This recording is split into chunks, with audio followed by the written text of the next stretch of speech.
Ok, nous sommes notre dernier cours sur les lois de Hanouka. Et ce soir, bien sûr, on fera un petit cours sur la pensée juive sur Hanouka, pas les lois. On a commencé à voir déjà, on va revoir plus dans le détail, ces bougies sont extrêmement saintes. Cette mesure n'a pas le droit de profiter de leur lumière pour une action profane. Maintenant, on a l'habitude de rajouter une lumière supplémentaire qu'on appelle le shamash, qu'on allumera en dernier d'habitude, pour qu'en cas où on est amené à profiter de lumière, on profitera du shamash et pas des autres. Il faut savoir qu'il y a plusieurs avis à ce propos. Il y a qui disent d'abord, même s'il n'y a pas de shamash, ce qui est interdit, c'est l'utilisation vraiment que je me mette à compter de l'argent, par exemple, à la lumière des bougies ou des choses comme ça. Mais marcher dans la chambre pour pas sans allumer la lumière et pour pas tomber pas cogner une table ou une chaise, il y en a qui autorisent. Ils disent qu'il n'y a pas de problème. Il y en a aussi qui interdisent. Marloquet Rishonim. Ils sont c'est une marloquet entre le Ritva et le Rashba. Mais donc il y a peut-être un avis qui pourrait autoriser. Maintenant, même si on met le shamash, qui est cette lumière supplémentaire, j'ai dit qu'on allume en dernier, c'est vrai, nous qui allumons avec de l'huile, d'accord. Ceux qui allument avec une bougie et qui veulent après la poser en tant que dernière bougie, ils peuvent l'allumer en premier. Peu importe quand on l'allume, on la pose séparément un peu des autres bougies pour pas qu'on la confonde avec les autres bougies de Hanouka. C'est un jour en plus, ça une bougie qui est à part. Et alors on dit que, vu qu'on profite de cette lumière et pas des autres, alors ça va. Là, il y a encore des avis différents. Il y en a qui disent que, le Ben Ishraï écrit comme ça, que même du shamash, on n'a pas le droit de profiter. Même du shamash. Et qui disent non, on peut en profiter, mais à condition qu'on profite que de lui et pas des autres bougies. Là, c'est un peu dur, parce que j'ai 3 bougies allumées, on va dire, plus le shamash. Alors, qui me dit que. Alors, il faut faire près du shamash beaucoup et pas du côté des autres. Qu'il soit plus gros, le shamash ? Non. Si tu peux faire plus gros, fais plus gros, mais on n'a pas vu qu'on faisait quelque chose de plus gros. Il y en a qui disent, non, si c'est mélangé déjà, c'est pas que la lumière de Hanouka pure, il y a déjà une lumière étrangère, celle du shamash, et que tu aurais pu faire ce que tu fais maintenant à la lumière du shamash seulement, ça suffit. Donc il y a plusieurs avis. Donc si quelqu'un a fait pas comme un avis que j'ai dit maintenant, c'est pas aussi grave, parce qu'il y a un autre avis sur lequel compter. Le pire, c'est vraiment que tu n'as pas de shamash, et que tu viens maintenant lire ton journal, d'accord, ou compter ton argent à la lumière des bougies de Hanouka. Ça, c'est clair que c'est interdit de tous les avis. Il y en a qui disent que pour lire de la Torah, on peut. Il y en a qui disent que c'est juste provisoire, peu, mais si c'est longtemps, c'est pas bien. Il y en a qui disent que pour regarder pour un truc de Hanouka, concernant les bougies, alors ça va. Donc il y a vraiment plusieurs avis. Le top. Même si on prend une macérette et on se la fait devant la. Ouais, ça c'est. Il y a un avis qui dit que oui, mais la lacha, on dit mieux vaut que pas. Pardon ? On montrera, il y aura quelqu'un qui viendra nous défendre si tout à fait. Non, c'est pas de peur que tu bouges. Tu n'as pas le droit d'utiliser leur lumière en soi, elle est extrêmement sainte. C'est une grande, ça représente une lumière très, très sainte qui descend du ciel, on parlera ce soir de Bezrat Hashem. Une seconde, et vu qu'elle est extrêmement sainte, on ne peut pas l'utiliser pour des choses profanes, des choses profanes, d'accord ? C'est une lumière sainte, et on n'utilise pas la sainteté pour les choses profanes. Oui ? On l'utilise quoi qu'il arrive, de toute façon, puisqu'on éteint la lumière. Donc, je vais commencer à dire maintenant. Donc, vu qu'il y a plusieurs avis, si jamais quelqu'un il a utilisé les bougies, vraiment, à moins que ce soit le cas que j'ai dit, qu'il n'y a pas de shamash et qu'il l'utilise maintenant pour une chose profane devant la lumière des bougies, ça c'est certain que ça ne va pas. Mais tout le reste, s'il y a un shamash, si c'est pour l'étude de Torah, si c'est pour l'étude de Torah pour Hanouka, si la lumière du shamash, etc., tout ça, il y a toujours des avis qui pourront autoriser. Le top, pour être d'accord de tout le monde, on aime la lumière. Donc, si la lumière est allumée, alors je ne sais pas de shamash mieux que cela, d'accord ? J'ai tous les néons de la cuisine ou du salon qui sont allumés, toutes les lumières. C'est mieux qu'un shamash, comme tu dis, c'est pas une petite bougie, c'est déjà une très grande bougie, et il n'y a aucun problème. Maintenant, on a dit d'un autre côté qu'il était bien d'éteindre la lumière dans la chambre dans laquelle on allume les bougies de Hanouka lorsqu'on allume pour les voisins, pour les gens dans la rue. Parce qu'il y a plus de contraste. On verra mieux les bougies quand il fait noir que quand il fait allumé. Alors si on a le choix, par exemple, de laisser allumer une partie où nous on se trouve, et on lit, où on étudie, une partie plus sombre, comme ça à l'extérieur, ça sera plus sombre, c'est déjà mieux. Quand on n'est pas dans la chambre, on peut sans problème laisser tout noir, qui est que les bougies de Hanouka, et non peut-être on les voit de loin d'une autre chambre. Si on rentre dans la chambre maintenant pour allumer la lumière, il n'y a pas de problème. Les quelques mètres qu'on va faire, on peut compter sur les avis qui disent que ça va. Donc le top, on allume la lumière et on essaie de faire en sorte que autour de des bougies de Hanouka soit un peu plus sombre quand on allume pour les gens de l'extérieur. Si on allume pour chez nous à la maison, les gens n'allument pas ni à l'extérieur ni pour les voisins, chez eux sur leur table ou près de la porte de leur maison. Donc ici, le Pirsoumanes, la publicité du miracle n'est que pour eux. Il n'y a pas de problème, il n'y a pas de raison d'éteindre la lumière. On voit les bougies de Hanouka suffisamment bien comme cela.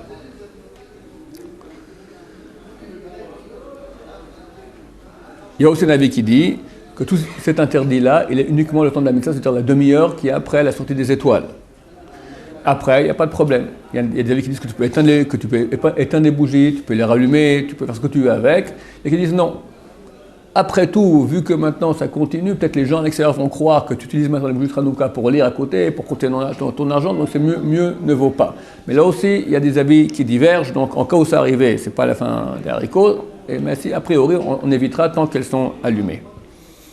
Le mieux, si quelqu'un veut vraiment faire ainsi, ils disent clairement, après une demi-heure d'après le coucher du soleil, une demi-heure après la sortie des étoiles, tout ce qui restera allumé, le fait que les bougies seront allumées, ce ne sera plus pour la mitzvah. Donc lui, il dit comme ça, dès lors, il n'y a aucun problème, tous les avis, c'est plus la mitzvah, tu peux en faire ce que tu veux.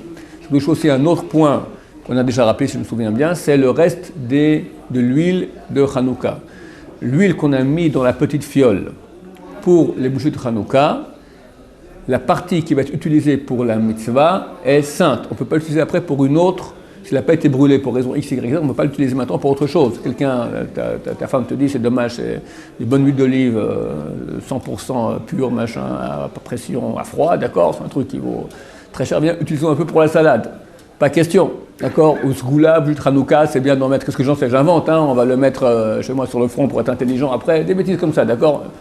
On n'a pas le droit d'utiliser la lumière qui était destinée dans la fiole aux bougies de Hanouka. C'est de l'huile qui a été sanctifiée, on ne peut pas l'utiliser. Qu'est-ce qu'on en fait? On la brûle. On la brûle à la fin de Hanouka, on prend les restes des mèches qui sont imbibées d'huile, l'huile qui reste, on peut utiliser l'huile du premier jour pour le deuxième jour, c'est le deuxième pour le troisième, etc. Mais le huitième jour, il te reste un peu d'huile de toutes les petites fioles. Et si une bougie s'est éteinte au milieu, tu as encore plein d'huile. Cette huile-là, on ne peut pas l'utiliser, on doit la brûler. Alors là aussi, il y en a qui disent que c'est quelle huile? L'huile qui est destinée à la mitzvah. C'est quoi la mitzvah? D'après la vie qui dit que c'est que la demi-heure après la sortie des étoiles, alors tout le reste d'huile n'a pas été sanctifié. C'est la partie qui est là-dedans. Si par exemple la bougie, elle est restée allumée une demi-heure après la sortie des étoiles, et après elle s'est éteinte, mais il reste encore un peu d'huile, cette huile n'est pas sainte. Là aussi, il y a des avis qui disent qu'elle est oui sainte, donc c'est bien de faire un tnaï, de poser une condition et dire toute l'huile qui se trouve ici, qui sera plus que l'huile nécessaire pour la demi-heure après la sortie des étoiles, n'est pas sanctifiée. Et comme ça, tu n'as aucun problème à l'utiliser, tu n'as pas besoin de la brûler. Comme celui qui sort de Shamash. Shamash, il n'y a aucun problème. On parle maintenant de lumière sainte de Hanouka, celle du Shamash. C'est dans la même boîte. Peut-être le Ben Ishraï qui dit qu'on n'a pas le droit d'utiliser la lumière du Shamash, c'est un avis, peut-être que lui aussi, les bougies du Shamash, peut-être il faudrait faire attention. Ben Ishraï, c'est qui est le plus marmire du coup. Il est assez marmire, oui. Maintenant, ça concerne l'huile qu'on a mis dans la fiole, pas l'huile que j'ai achetée. Maintenant, j'ai acheté une bouteille d'huile d'olive pour Hanouka. Ça, il n'y a pas de problème. Tant que je n'ai pas mis dans la fiole, ça n'a pas été destiné à la mitzvah. C'est en plus général. Donc, je peux laisser le reste de la bouteille d'huile, on peut la mettre dans la salade, il n'y a aucun problème. Et c'est très simple de mettre de l'huile d'olive dans la salade.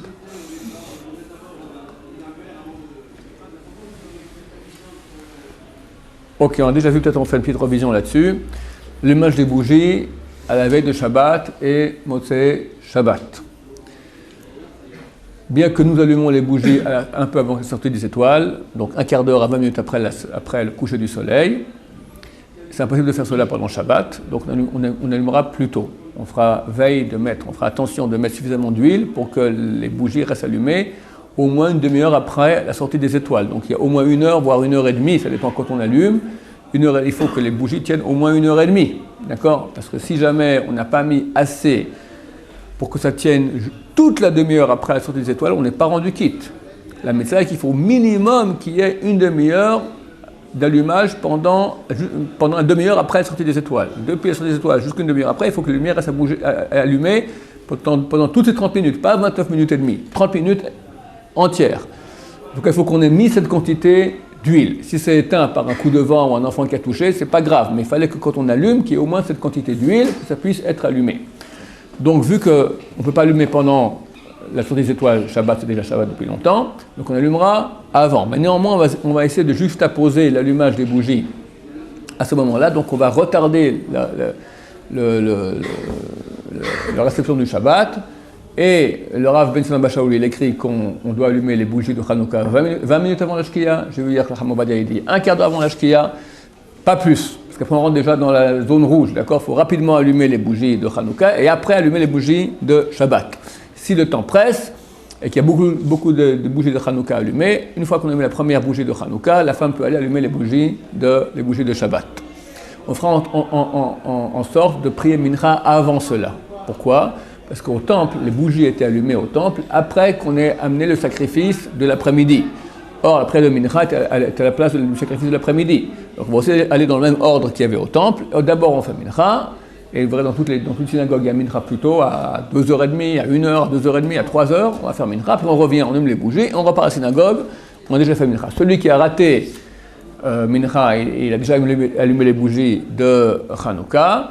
D'après le Rabban Sion, il peut encore faire Mincha sans problème. D'autres avis, on ne peut pas. On fait Mincha normal, après on fait l'accueil du Shabbat avec les Hanouka. On fait Mincha normal sans accueil du Shabbat. On fait Hanouka Shabbat, on rentre à la maison.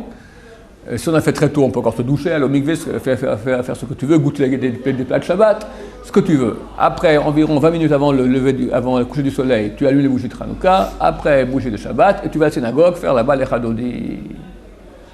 Ok? Si l'homme, par mégarde, a d'abord allumé les bougies de Shabbat, il peut allumer les bougies de Hanouka. Si la femme, par mégarde, a allumé d'abord les bougies de Shabbat, elle ne peut plus allumer les bougies de Hanouka parce que la femme reçoit Shabbat par l'allumage des bougies, à moins qu'elle ait posé une condition qu'elle ne le fasse pas, qu'elle dise je ne reçois pas Shabbat par mon allumage des bougies. A priori, c'est mieux de recevoir le Shabbat par l'allumage des bougies pour la femme. Motzei Shabbat, on essaiera de prier Arvit de Motzei Shabbat plus tôt, afin d'allumer les bougies de Hanouka le plus tôt possible. Parce que le temps des bougies de Hanouka, normalement, il est depuis la sortie des étoiles. On peut repousser un peu, mais pas trop. Donc on fera tout très vite.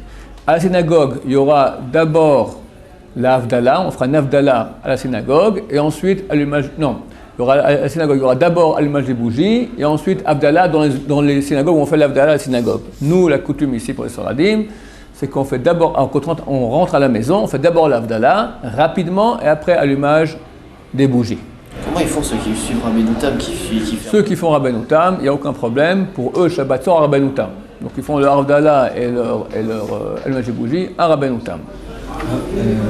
Comment, par exemple, à l'Yeshiva, on fait toujours son Rabbeinu Tam, mais quand on rentre en France, on fait Arvit directement à l'heure du sortie. Tu peux faire Arvit même pendant Shabbat. Tu peux faire Arvit dès le coucher du soleil, d'accord? C'est pas un problème. Le problème, c'est quand faire de Melacha.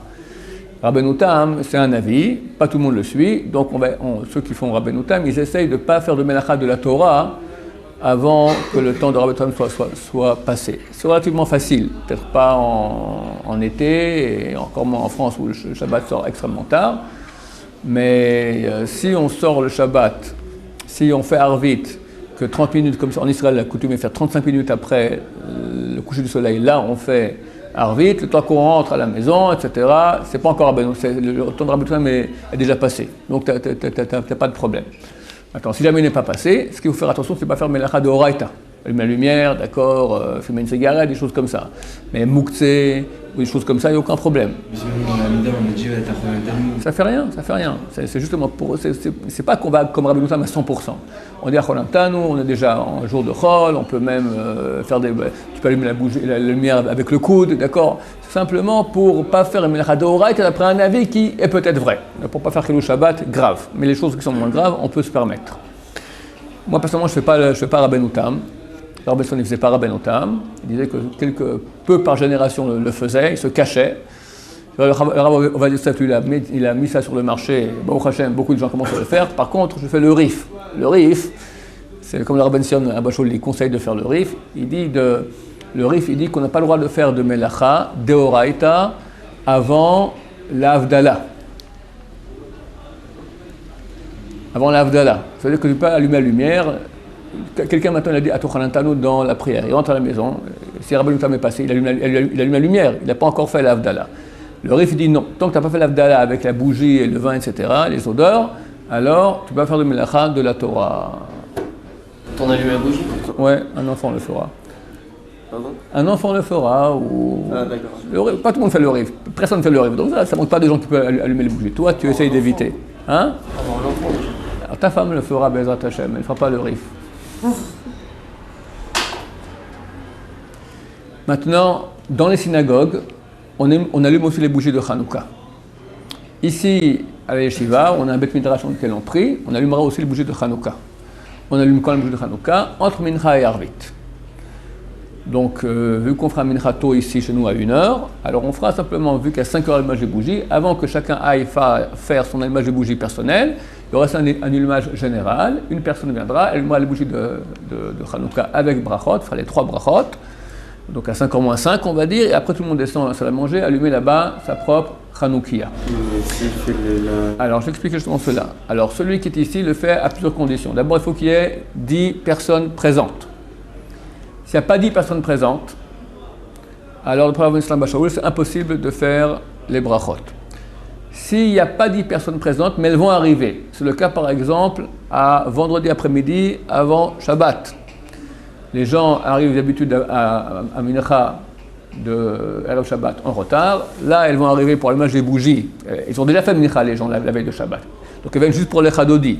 Donc elles viennent pépère, ils ont le temps. Et puis nous, on va allumer les bougies de Hanouka à la synagogue. Et les gens n'arrivent pas. Donc il n'y a que 3 personnes. D'accord? 2 pelus et peut-être 2 pelés et 3 tendus. On allume les bougies, oui ou non? Ils vont venir. Dans quelques minutes, il y aura maintenant 10, 15, 100 personnes. Il y aura Pesoumenissa. Pourquoi on allume à la synagogue? Pour qu'il y ait une publication du miracle. Que tout le monde voit le grand miracle. La synagogue, c'est l'endroit général. Tout le monde voit le miracle. Alors, il n'y a pas maintenant, mais il y aura dans quelques minutes. Est-ce qu'on peut allumer maintenant, oui ou non? Le Rabbi Nissim Bachou dit que non. Le Rabbi Yosef dit que oui. Donc, chacun fera d'après son rave.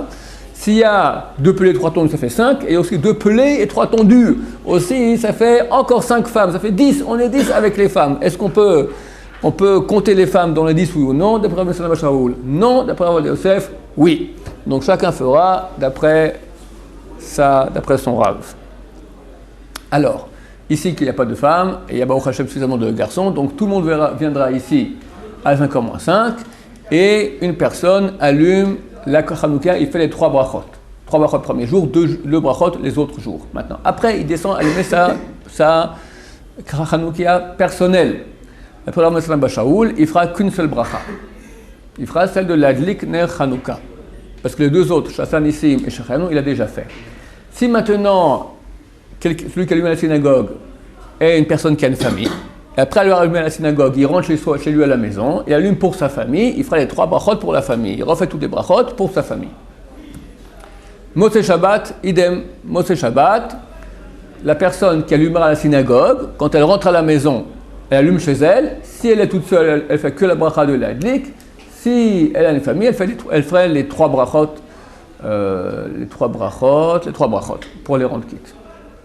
Et 2 brachot les autres jours. Si on a déjà vu les bénédictions de quelqu'un d'autre qui a... Non, celui qui allume, l'allumeur, je parle maintenant. Je parle que l'allumeur. Maintenant, on va prendre, on va dire, Sacha, toi, vendredi, ici, vous restez à la yeshiva, s'il y aura 10 personnes, il faut allumer si vous priez ici. Si vous priez ici, si vous ne priez pas ici, Shabbat, il ne faut pas allumer ici. Seulement si on prie ici, l'endroit où on prie. Avant Shabbat, on va prier. Alors avant Shabbat, on va allumer les bougies. Et qui va allumer? Quelqu'un, Sacha. Il fait 3 brachot. Ce sera le 4e jour de Hanouka, donc il fera 2 brachot. L'Adlik et Alanissim. Maintenant, après cela, il descend vite en bas pour allumer ses propres bougies. Alors, il refait les brachot, oui ou non? Il fait qu'une bracha, l'Adlik. S'il est marié, il rentre vite à la maison et... Enfin, la veille de Shabbat, c'est un peu compliqué parce qu'il allume d'abord à la maison, après. Alors, si c'est la veille de Shabbat, il allume d'abord à la maison, il fait là-bas les 2 brachot.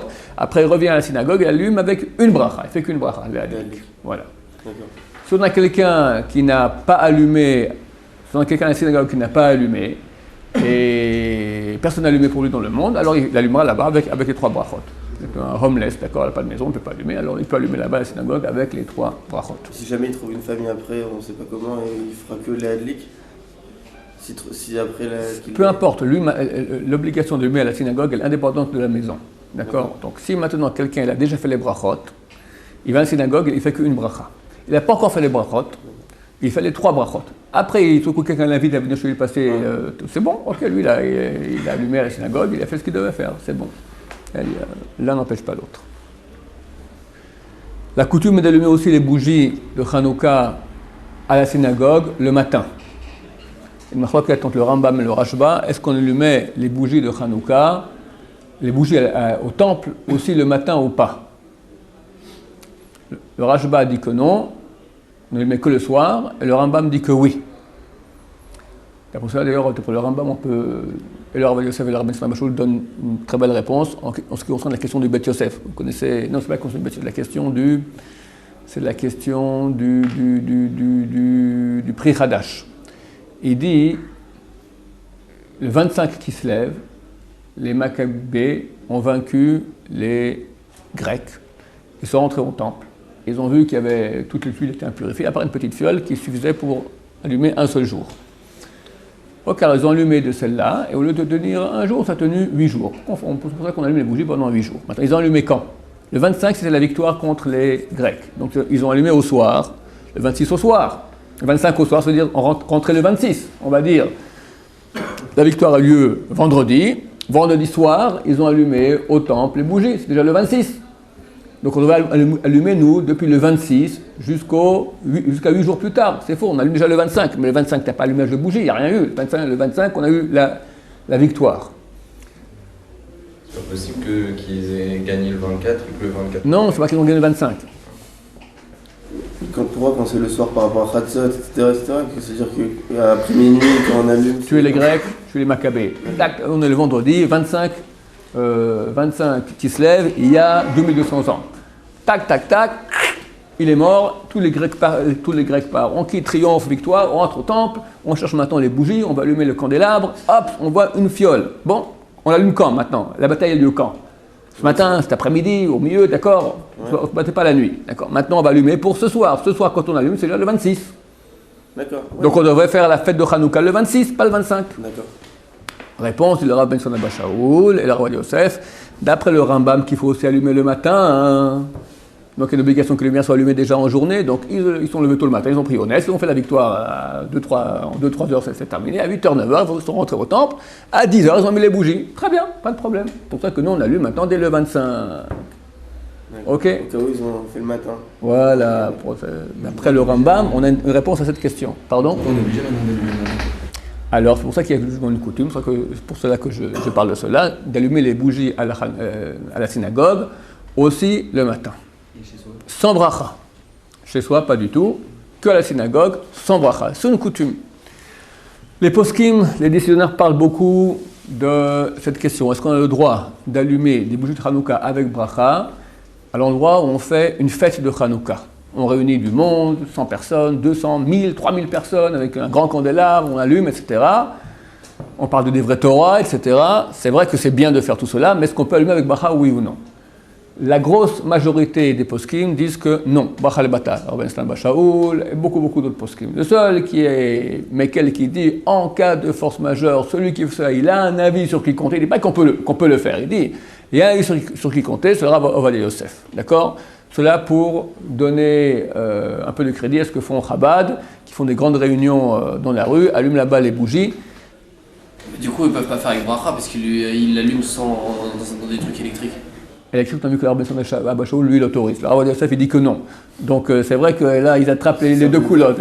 Ils utilisent l'électricité pour le Rabbi Abba Shaul. Et le Rabbi est interdit de faire cela en public comme ça, hors d'une maison, dans la rue. Ça, il compte sur le Rav Yosef. Bon. On va dire, Bedochak, difficilement ils ont sur qui compter. Si possible, éviter d'être celui qui allume avec bracha. D'accord? Ok, on a fini avec les bougies. On va passer maintenant à quelques points concernant Hanouka en soi-même. Les repas qu'on fait à Hanouka. Vous aurez ici, Bezrat Hashem, des rabbins qui viendront le soir, faire avec vous, manger des beignets, etc., des livrets Torah. Il y a une discussion dans la halakha, est-ce que c'est un repas de mitzvah ou pas? Quand on mange pas un repas de mitzvah, une partie de ce qu'on mange va au côté négatif.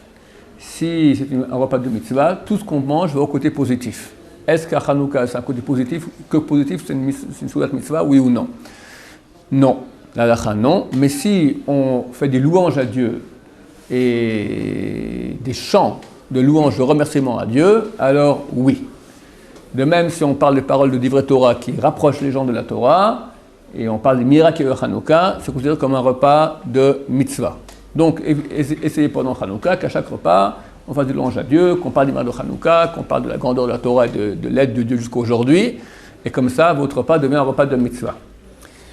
Yehudit, c'était la sœur de Rabbi Yochanan Kohen Gadol, la fille de Rabbi Yochanan Kohen Gadol, la sœur de Matityahu, fils de Yochanan. Les Grecs voulaient à l'époque avoir une relation avec la femme qui se marie la même nuit. D'accord, chaque femme qui se mariait, ils avaient fait un décret terrible comme cela, qu'avant le mari soit lui qui. Alors elle s'est mariée et donc le Seigneur l'a pris et lui a donné à boire du lait comme ça avec du bon fromage, du gruyère, du lait comme ça très lourd, était fatigué, a beaucoup de vent aussi, il s'est mis à ronfler et il a coupé la tête. Il a coupé la tête et tous les Grecs ont vu ça, ils sont partis en courant.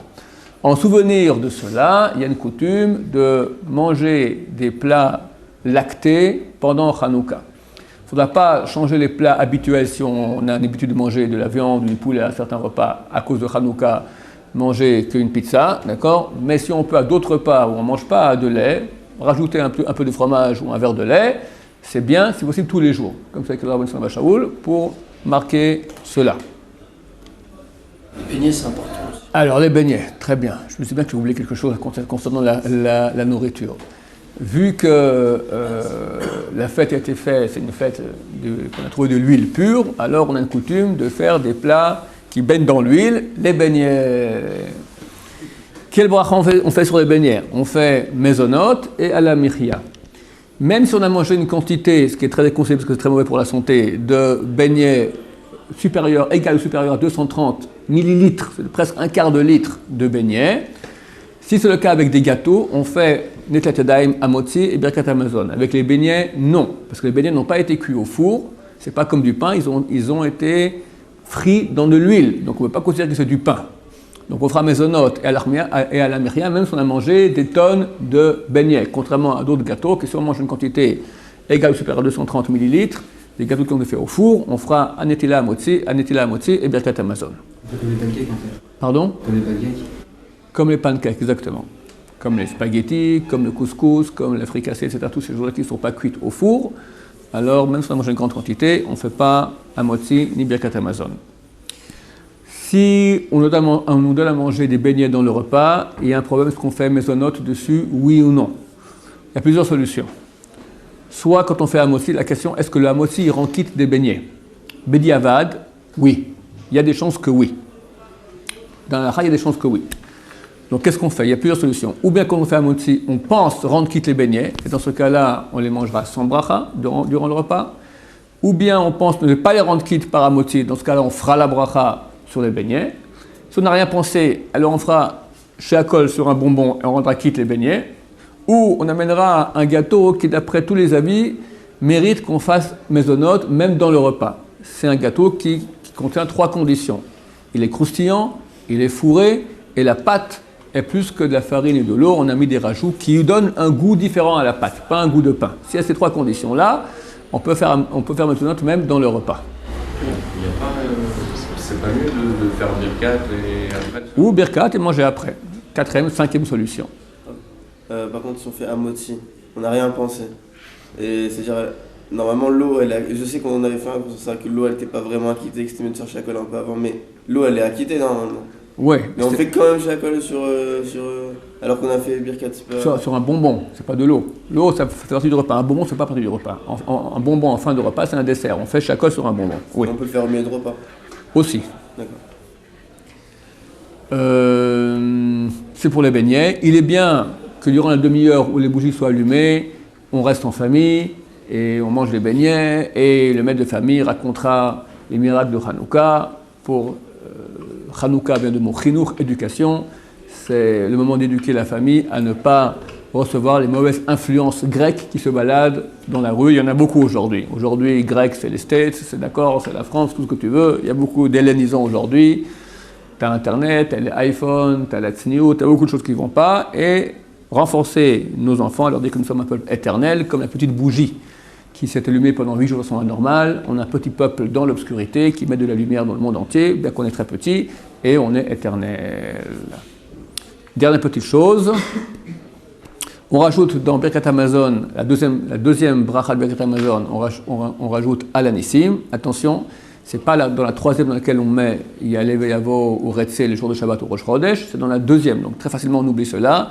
Durant les 8 jours de Chanukah, c'est de ne pas oublier de dire Alanissim dans la deuxième bracha de Birkat Hamazon. Si on a oublié, dans les Arachaman, on dit Arachaman c'est l'Anissim, Arachaman il nous fera des miracles, comme nous a fait à l'époque de Matito Ben Yochanan Kohen Gadol, et on dira l'Anissim dans le Arachaman. Dans la prière aussi, dans l'avant-dernière bracha de l'Amida, dans Modim, on dit aussi Alanissim. Si on a oublié, on peut le dire dans Elokai Netzor. Si quelqu'un se trouve maintenant à la fin de sa Amida dans Modim, et il voit que le Chartzibour va commencer, ou il entend que le Chartzibour commence maintenant la Chazara, s'il dit Alanissim, il ne pourra pas dire la Kedusha avec tout le monde. S'il saute et ne dit pas Alanissim, il pourra dire la Kedusha avec tout le monde. Qu'est-ce qui est préférable? Dire son Alanissim à lui, ou le sauter pour arriver à dire la Kedusha avec tout le monde? Réponse, on ne saute pas Alanissim. Quitte à rater la Kedusha, tu dis l'Alanissim, tu ne peux pas le sauter. Dans tous les cas où quelqu'un a oublié de dire Alanissim, ou dans Birkat Hamazon, ou dans la Hamida, c'est pas grave, il ne doit rien refaire du tout. Même si il dit Baruch Ata Hashem, et du coup il s'est rappelé maintenant qu'il n'a pas dit Alanissim, il ne peut pas finir en disant Lamdenu Chokecha. Il y a un verset de Tehillim, Baruch Ata Adonai Lamdenu Chokecha. Il ne peut pas finir ainsi la bracha, il finit la bracha normalement, si c'est dans la deuxième bracha du Birkat Hamazon, Baruch Ata Hashem, Ala Haaretz Ve'al Hamazon. Si c'est la bracha de Modim, Baruch Ata Hashem, Ki Atov Shemcha V'Lechanae Leodot. Et il ne dira pas Lamdenu Chokecha pour refaire l'Alanissim qu'il a raté. On ne dit pas, tous les jours, on dit le cantique du jour qui était dit au temple. On dit, voici le cantique. Aujourd'hui, on dit Yom Echad B'Shabbat Kodesh, on est le premier jour de la semaine, par rapport à Shabbat Kodesh, deuxième jour, troisième jour. Voici le cantique que disaient les Lévim dans le temple.